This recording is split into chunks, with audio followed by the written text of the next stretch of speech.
제주 지역 네 번째 코로나19 확진자와 함께 지낸 지인이 대구에서 확진 판정을 받았습니다. 제주도가 동선 파악에 나섰는데요. 취재 기자 연결합니다. 박성동 기자.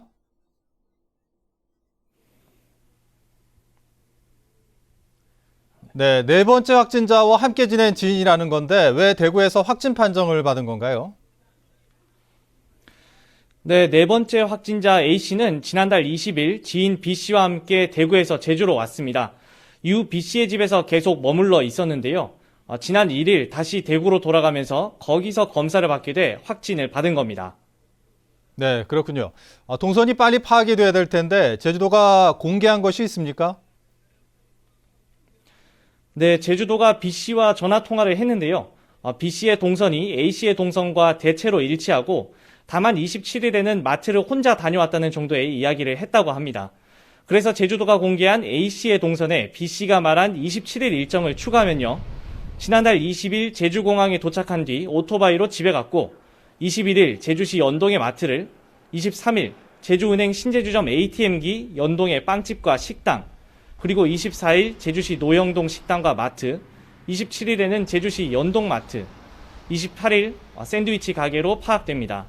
지난 1일에는 오후 7시 10분 티웨이 항공편으로 대구로 간 것으로 확인됐습니다. 제주도는 동선을 추가 확인해 추후 공개하겠다고 밝혔습니다. 네, A씨의 동선도 추가로 계속 확인을 해야 될 텐데 당초 진술과 좀 달라서 동선 확인에 혼란이 많다면서요? 네, A씨는 당초 제주에 온 뒤 이상 증상을 느껴서 혹시나 하는 마음에 회사도 가지 않고 외부와의 접촉을 최소화했다고 밝혔는데요. 추가 조사 결과 증상이 발현된 날부터 4번이나 자신이 운영하는 퀵서비스 회사에 출근했습니다. 23일에는 제주시 연동 빵집과 식당, 24일에는 제주시 노형동 식당 등을 간 것으로 확인되면서 접촉자도 어제 15명에서 76명으로 늘었습니다. 이 가운데 69명은 자가격리됐고 5명은 신원을 확인 중입니다. 어제도 증상이 발현한 날을 지난달 22일에서 21일로 번복해 접촉자 조사에 혼선이 있기도 했습니다. 네, 진술을 번복했다는 게 잘 이해가 가질 않는데요. 동선을 최대한 빨리 파악해서 접촉자들을 확인하는 게 급선무인데 참 안타깝네요.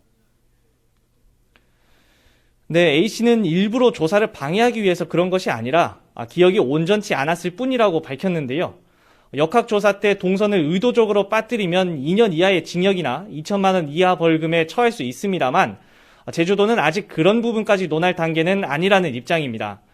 A씨는 증상이 발현되고 확진까지 13일이나 걸려서 동선이 매우 긴데다 숙소 근처에 CCTV가 없어서 외출이 얼마나 더 있었는지 확인하는 데도 어려움이 있습니다. 지금까지 제주도 방역대책본부에서 MBC 뉴스 박성동입니다.